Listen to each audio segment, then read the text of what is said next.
लोकसभा का चुनाव सारे देश में है। हरियाणा में छठे फेज में 10 लोकसभा का चुनाव और एक हमारी विधानसभा का चुनाव, 11 चुनाव हरियाणा में होने हैं। हम लोगों ने अन्य दलों की अपेक्षा अपनी तैयारी पूर्व समय पहले शुरू कर दी है। हमारे सभी कार्यालयों का, चाहे लोकसभा के थे चाहे विधानसभा अनुसार, शुरू हो चुके हैं, उनका उद्घाटन हो चुका है। टूर प्रोग्राम्स, चाहे वो वर्कर मीटिंग है, चाहे सभाएं हैं और चाहे व्यक्तिगत मिलना जुलना है, ये सब पर्याप्त समय पहले शुरू कर दिया है। अभी चूँकि समय पर्याप्त है, लगभग 50 दिन हमारे पास हैं चुनाव के लिए, तो 50 दिन में हमारा कार्यकर्ता बूथ लेवल पर एक्टिव होकर के घर घर जाने का काम, लाभार्थी संपर्क का काम, वोटर संपर्क का काम, जो खास करके नए वोटर्स हैं उनको संपर्क करना और अपने केंद्र सरकार की, माननीय मोदी जी की जो उपलब्धियां हैं वो हमने घर घर पहुंचानी है, बतानी है, क्योंकि लोकसभा का चुनाव है। हाँ, साथ ही हमारी 9.5 साल की जो प्रदेश सरकार की उपलब्धियां वो भी निश्चित रूप से बताएंगे। कुल मिलाकर जनता इस समय उत्साहित है। जहाँ जहाँ मेरे दौरे हुए हैं, मैं स्वयं करनाल लोकसभा से कैंडिडेट हूँ, फिर भी पार्टी ने मुझे पूरे हरियाणा में चाहे जनसभाएं हों और चाहे हर जगह जाकर कुछ व्यक्तिगत मिलने जुलने का काम हो, सभी 10 की 10 लोकसभा सीटों पर, यानी लोकसभा करनाल के अलावा 9 अलग से, उन सब में भी मैं जाऊँगा। अभी मैं फरीदाबाद, गुरुग्राम, हिसार और चौथी आज है सिरसा, इन सब लोकसभा में जाते हुए फिर आगे शेष जो बचे हैं, चाहे अम्बाला है, कुरुक्षेत्र है, सोनीपत है, रोहतक है अथवा भिवानी है, इन सब में भी एक एक दिन के लिए मेरा जाना होगा। और हमारी कार्यकर्ताओं की टीम पूरे उत्साह के साथ लगी है और मुझे पूरा विश्वास है। अभी विपक्ष के लोगों की तो कैंडिडेट्स ही तय नहीं हुए हैं, लेकिन हमारा सारा कार्यकर्ता, हमारे कैंडिडेट्स, हमारा कैडर वो पूरे मन से और इसमें लग गया है और इस काम को आगे बढ़ा करके निश्चित रूप से हम जीतेंगे। जिन लोकसभा क्षेत्रों में आप गए हैं वहाँ का क्या माहौल लग रहा है? मैंने बताया, वैसे तो जहाँ नहीं गया हूँ वहाँ की रिपोर्ट्स तो मेरे पास आई जाती हैं, ऐसा नहीं कि नहीं आती हैं। जहाँ गया हूँ या नहीं गया हूँ, हमारे पास सभी 10 लोकसभा सीटों के जो रिजल्ट्स हैं वो भारतीय जनता पार्टी के फेवर में 10 की 10 सीटें जीतने के फेवर में आएंगे।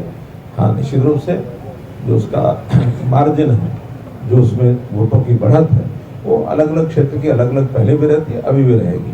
जैसे पिछली बार हमारी सबसे ज़्यादा बढ़त करनाल लोकसभा में थी और देश में दूसरे स्थान पर करनाल लोकसभा मार्जिन के मामले में रही थी। तीसरी भी हमारी हरियाणा में ही थी, फरीदाबाद। पहली गुजरात में थी, दूसरी और तीसरी हरियाणा में थी। और कम सीटों का कम मार्जिन से जीतने वाली भी हमारी रोहतक सीट, वो भी हमने लगभग 7-8 हज़ार वोट से ही हमने जीती थी। तो जीत है, जीत भी होगी, हमारे मार्जिन भी बढ़ेंगे। तो इस प्रकार से हमारा कार्यकर्ता पूरे विश्वास के साथ अपने काम में लगा है। सर, विपक्षी पार्टी कह रही है कि भारतीय जनता पार्टी को बहुत जल्दी थी, इसीलिए उन्होंने सीटें भी अनाउंस कर दी और सभी लोकसभा विधानसभा के कार्यालय भी खोल दिए। भाई, इतनी जल्दी हमें नहीं, हम आराम से करेंगे, इस पर क्या कहेंगे सर? देखिए, नाच ना जाने आंगन टेढ़ा। अब वो अपने कैंडिडेट फाइनल कर ही नहीं पा रहे हैं।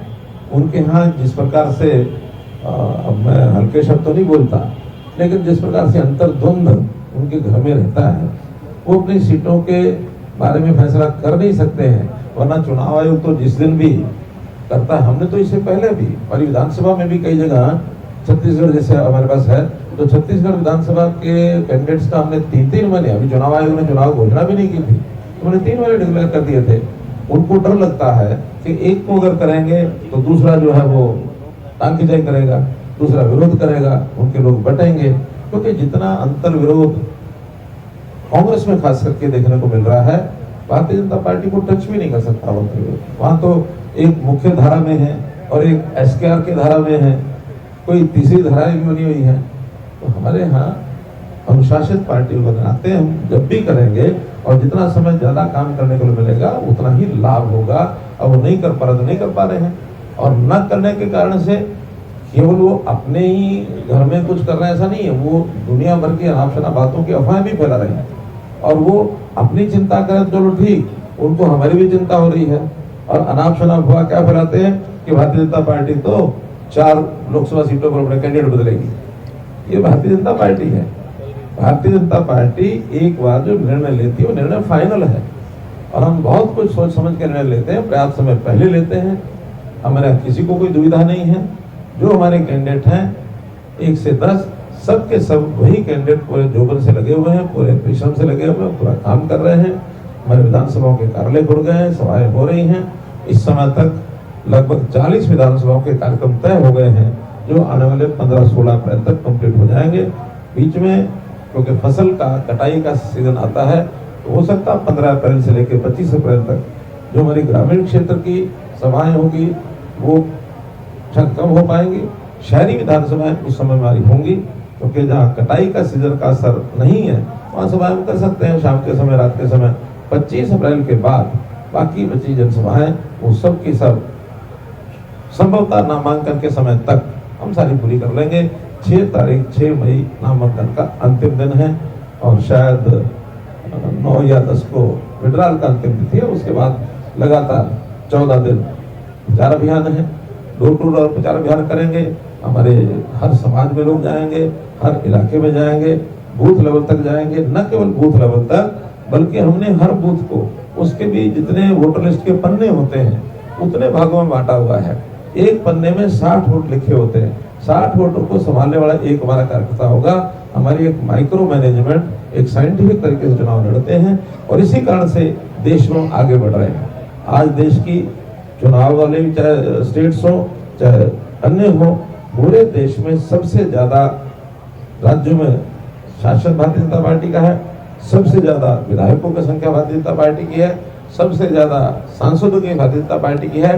और जिस मेहनत से हमारा नेतृत्व, हमारे नेता, हमारी नियत, हमारी नीति इनके साथ हम चल रहे हैं, लगातार हम इस अपने प्रथम स्थान को बनाए रखेंगे, ऐसा मेरा विश्वास है। सर, राजनीति के मामले में सिरसा लोकसभा सीट जो है उसके बड़ी मतलब काफी मतलब जितनी राजनीतिक पार्टियां उनकी निगाह सिरसा में है। क्या लगता है सर, भारतीय जनता पार्टी के लिए कोई चुनौती यहाँ पर कुछ लगता है? कोई चुनौती नहीं है। निगाह तो सबकी सब पर रहती है और केवल बाकियों की रहती है, हमारी भी निगाह रहती है। उनकी सब सीटों पर हमारी भी निगाह रहती है।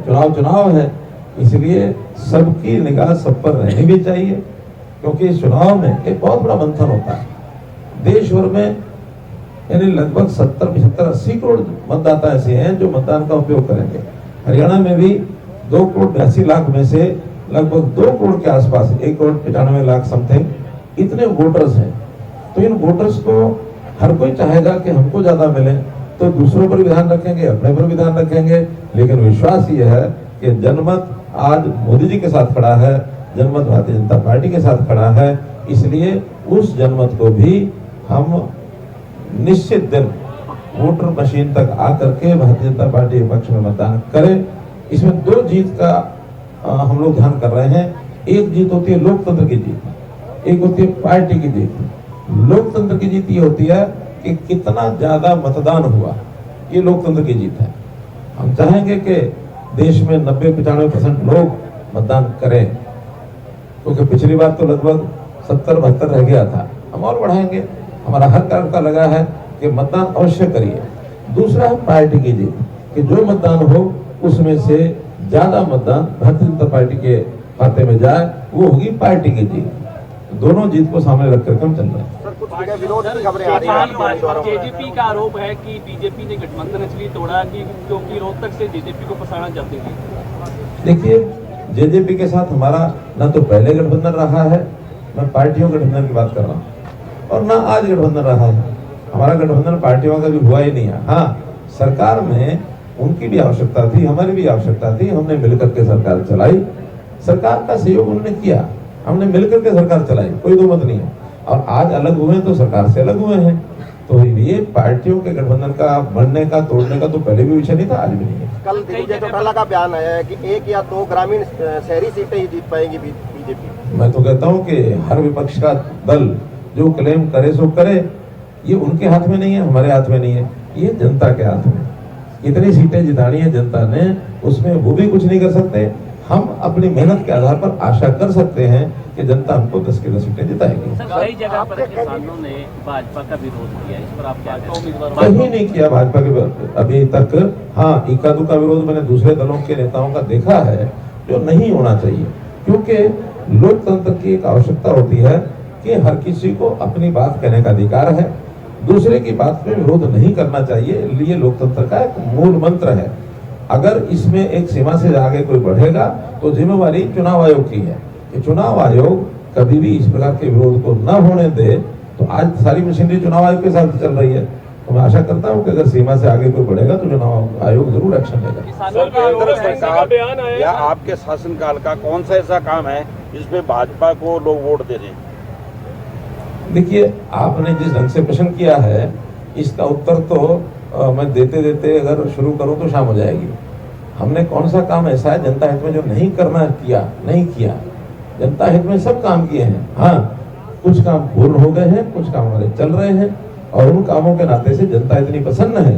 हमारा पारदर्शिता का शासन, हमारा बिना किसी भेदभाव के, बिना पर्ची खर्ची के घर बैठे लोगों को लाभ मिले, चाहे वो पेंशन की बात हो, चाहे किसी प्रकार के सर्टिफिकेट की बात हो। आज अकाउंटेबिलिटी हो गई है, ऑफिसर की अकाउंटेबिलिटी है। जनता को नेताओं के पीछे नहीं दौड़ना पड़ता है, जनता के घर बैठे काम होता है। एक समय वो था जब 4th फ्लोर के ऊपर भीड़ लगती थी और भीड़ एम्प्लॉइज की भी बहुत लगती थी, जनता की तो लगती थी। एक समय आया सन 1968 की बात बता रहा हूँ कि मुख्यमंत्री थे उस समय चौधरी बंसीलाल, अपने ऑफिस में जा रहे थे, उनको ऑफिस के अंदर घुसने का रास्ता नहीं मिला क्योंकि 4th फ्लोर पर अध्यापकों की भीड़ थी। उनको थोड़ा तेज तेवर के आदमी थे, तो उन्होंने फटाफट पता करा कि आज सेक्रेटरी में कौन कौन आया है, जितने अध्यापक आए हैं उन सबको शाम तक सस्पेंड कर दो। ये उस समय की बात बता रहा हूँ। वही अध्यापक हमको भी उस समय जब 76 से 96, 97, 98 में जो हमारा शासन था वो भी चौधरी बंसीलाल जी के साथ ही था। उस घटना को ध्यान करा करके मैंने चौधरी साहब को कहा, चौधरी साहब एक पॉलिसी बना देते हैं, ये ट्रांसफर लेके रोज रोज क्यों आते हैं। वो विवाद हुए बड़े, कुछ लोग कहने लगे हाँ, कुछ लोग ना, लेकिन लागू नहीं हो पाई। बाद में ये सुझाव मैंने हिमाचल में भी दिया जब हमारी सरकार थी, वहाँ भी कुछ नेता ऐसे होते हैं नहीं ये अगर कर देंगे तो हमारे पास कौन आएगा। कुछ नेता ऐसे होते हैं नहीं इनका काम घर बैठे आए तो क्या जरूरत आने की, मैं उनमें से एक था।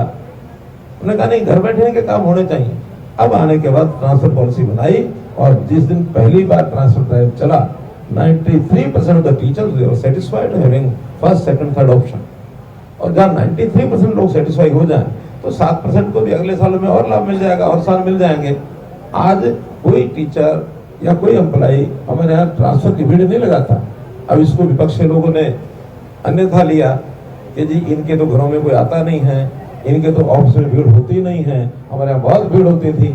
यही भीड़ उनके नुकसान का कारण बनती थी और इसी भीड़ का ना आने का मतलब है कि लोग सेटिस्फाइड हैं, अब उनको आने की जरूरत नहीं है। ना उनको पैसा खर्च करना है, ना उनको गाड़ियां लेनी है, ना उनको दलालों के चक्कर काटने हैं, ना उनके दिमाग में कुहापो रहती है, ना उनको पैसा देना पड़ता है। तो ये जो एक ईज ऑफ लिविंग जो काम किया है ये भारतीय जनता पार्टी के शासनकाल में हमने 9.5 साल में किया है, जनता को इसका लाभ। सर हाल में वीरेंद्र सिंह ने भारतीय जनता पार्टी को छोड़ के कांग्रेस का दामन थामा था और हुड्डा जी और वीरेंद्र सिंह जी की अनबन की कहीं ना कहीं खबरें आनी शुरू हो गई हैं। वीरेंद्र सिंह का एक बयान आया है कि हुड्डा जी कुछ गड़बड़ कर सकते हैं, कैसा मानते हैं सर इसको? अच्छा तो है क्या वीरेंद्र सिंह से पूछे, मेरा क्या रोल है उसमें? सर मेरा उसमें कोई रोल नहीं है, लेकिन मैं इतना कहूंगा कि बहुत लोग ऐसे हैं क्योंकि वो कीचड़ में फंसे रहते हैं, वो कीचड़ में डूबे रहते हैं, कुछ ना कुछ वहीं मिलता रहता है जो उनको जलपान मिलता होगा कीचड़ में। कुछ लोगों को उस कीचड़ में ही जो कमल खिला होता है वो दिख जाता है, तो जो कमल दिख जाता है वो फिर फटाफट कमल की सवारी करते हैं। अब कमल की सवारी में आनंद लेने वाले जो लोग हैं आनंद लेते रहते हैं। कभी कभी को कमल पर चढ़ जाए और उसको लगे कि मैं तो वहां जा था, वो ज्यादा मजा था, या तो कुछ मजा नहीं है, तो मजा लेने के लिए फिर कीचड़ में घुस जाता। सर राहुल गांधी की भारत जोड़ो यात्रा का इनके बाद किसानों का कहना है कि बीजेपी जेजेपी ने अपने समय रहते हुए उनको दिल्ली कूच नहीं करने दिया, इसलिए अब बीजेपी के नेताओं को गाँव में नहीं घुसने देंगे। देखिए, हमने दिल्ली के लिए मना नहीं किया क्योंकि अभी भी वो एक प्रदर्शन करके आए हैं दिल्ली में। विषय इतना ही था कि जो साधन ट्रेवलिंग के होते हैं, ट्रांसपोर्ट के होते हैं, उनसे जाइए। आप ट्रैक्टर पर प्रदर्शन करके और उस ट्रैक्टर में भी ऐसे ऐसे उसका जो करके ले जाते हैं उसके ऊपर अटैचमेंट, और वहां जाकर के जिस प्रकार का एक न्यूसेंस मिटाने का उनका मंसूबा होता है, क्योंकि उन्होंने पिछली बार देख लिया।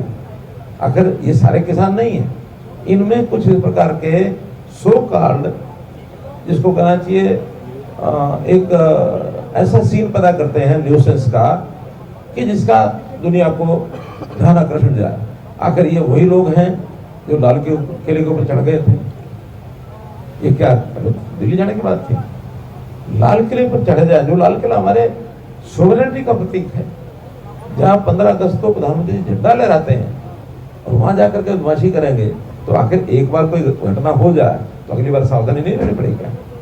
पिछली बार एक साल भर हमारे दोनों बॉर्डर, सिंघू बॉर्डर, टिकरी बॉर्डर, वहां का कितना व्यापार नुकसान हुआ, हजारों करोड़ रुपए का नुकसान हुआ। तो उसकी व्यवस्था, रोकथाम, उसका लोगों को, आखिर इनका अधिकार है तो लोगों का बहुत बड़ा अधिकार है। हमने इनको कहा कि ये ट्रैक्टर इस प्रकार के जो आगे पीछे उसका हथियार लगा के ले जाए, ये अलाउड नहीं है। आप बसों से जाएं, आप अपनी गाड़ियों से, कारों से जाएं, आप ट्रेन से जाएं, आप पैदल जाएं, ट्रैक्टर लेके घुसेंगे, केवल उतना ही विरोध था और उन्होंने कामयाबी उसमें हासिल की, उसको हमने रोक के रखा। लेकिन अगर कहीं ये आज कोई इस प्रकार की बात करते हैं कि हम इनको नहीं आने देंगे, उनको नहीं आने देंगे, चुनाव आयोग का काम है, चुनाव आयोग पर हमको भरोसा है, निश्चित रूप से चुनाव आयोग इसका कोई संज्ञान लेगा। सर, भारत जोड़ो यात्रा जो रही कांग्रेस की, उसका लोकसभा चुनाव में आप क्या असर मानते हैं? अच्छा होता कि वो जोड़ों के नाम से अपनी पार्टी को जोड़ लेते। भारत को कोई खतरा नहीं है। जिस भारत को कश्मीर को तोड़ने के लिए इन्होंने हथियार के रूप में 370 को बना के रखा था, जिसका डर लगा रहता था कि कश्मीर कहीं टूट ना जाए, उस कश्मीर को बचाए रखने के लिए हमारे नेताओं ने क्या किया? 370 को ऐसे उड़ाया जैसे मक्कल में से बाल निकाल के फेंकते हैं। कुछ हुआ? आज उस भारत को जोड़ने के लिए हमने 370 हटाई। तो इस प्रकार के काम तो प्रैक्टिकल किए जाते हैं, शोर नहीं बजाया जाता।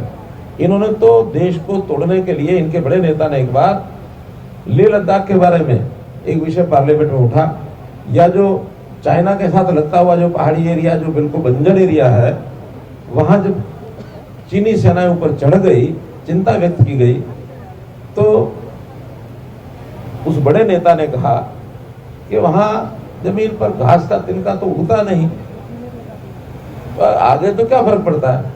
तो वहीं एक विट्टी टाइप के हमारे कोई सांसद थे, जो हमने सुना है, कितना सच्चा कितना नहीं, लेकिन बात जो सुनी है मुझे लगता है वो ठीक ही होगी। तो उन्होंने उस नेता को कहा, थोड़ा बुजुर्ग थे वो नेता, कि आपके ये टाट पर एक भी बाल नहीं है, तो इस टाट को भी दे देते हैं चाइना को। टाट समझते हैं ना, इस पर भी बाल नहीं है कोई, इसको दे दो चाइना को। जमीन जमीन है तो देश की मातृभूमि जिसको हम कहते हैं, वो हमारे देश का जो भूमि का टुकड़ा है, वो हमें जान से भी प्यारा है, उसको बचाना, सुरक्षा करना, ये हमारा काम है। तो देश को सुरक्षित रखने का काम जितना सुनिश्चित ढंग से नरेंद्र मोदी जी के नेतृत्व में हुआ है, शायद ही कभी इतना सुरक्षित देश के लोगों ने अपने आप को महसूस किया होगा। आज दुनिया भर का जो आतंकवाद, दुनिया भर का नक्सलवाद, वो देश में रुका है, थमा है। नहीं तो वो समय था कश्मीर में हम में से जाने वाले लोग डरते थे। मैं तो उन दिनों में सब होके आया हूँ, मेरी चुनाव ड्यूटी थी। शाम को 4 बजे के बाद वहां बाहर यानी एक अघोषित कर्फ्यू लगता था, कोई आदमी निकल नहीं सकता था। आज कश्मीर में दिन में जाओ, रात में जाओ, कभी चले जाओ, नक्सलवाद का पूरा गैलरी बंगाल से लेकर के और नीचे मध्य प्रदेश, महाराष्ट्र और समुद्र किनारे तक पूरा गलियारा बना हुआ था नक्सलवाद का। माओवादी कितना ज्यादा दंग मचाते थे, आदमी जा नहीं सकते थे वहां। मैं बस्तर में रह के आया हूँ कोई 4 महीने चुनाव ड्यूटी पर, और मेरे साथ सिक्योरिटी पूरी थी, सब सावधानी बरतने के लिए कहते थे। फिर भी 1-2 घटनाएं ऐसी हुई, बाल बाल बचे, लेकिन वहां लोग जा नहीं सकते थे। आज सब नक्सलवादी आज सरेंडर कर गए हैं कि नहीं, अब शासन ऐसा है जिसमें हमें कोई आपत्ति नहीं, कोई दिक्कत नहीं। गरीब आदमी की सेवा करना, गरीब आदमी के लिए कुछ करना। अच्छा, कुछ ऐसी मानसिकता उस समय उनकी क्यों पनपती है देश में उपद्रव करने की, कि शासन उस पर ध्यान नहीं देता। अगर ये जो भिंड मुरैना जनता की चहेती बन गई, वहां के एक डकैत, क्या नाम था, फूलन देवी। फूलन देवी डकैत थी, लेकिन किसके लिए काम करती थी? वो वहां जनता की, गरीब जनता को सरकार का लाभ नहीं मिलता, उसके लिए काम करती थी। और वही खड़ी हो गई तो मेंबर पार्लियामेंट बन गई। 5 साल मेंबर पार्लियामेंट रही ना फूलन देवी। बाद में पता लगा कि सरकारी सुविधाओं का न होना ये बहुत बड़ा एक कारण बनता है जनता के असंतोष का। वो सब पहचान करके मोदी जी ने 10 साल में सब चीजों को ठीक किया।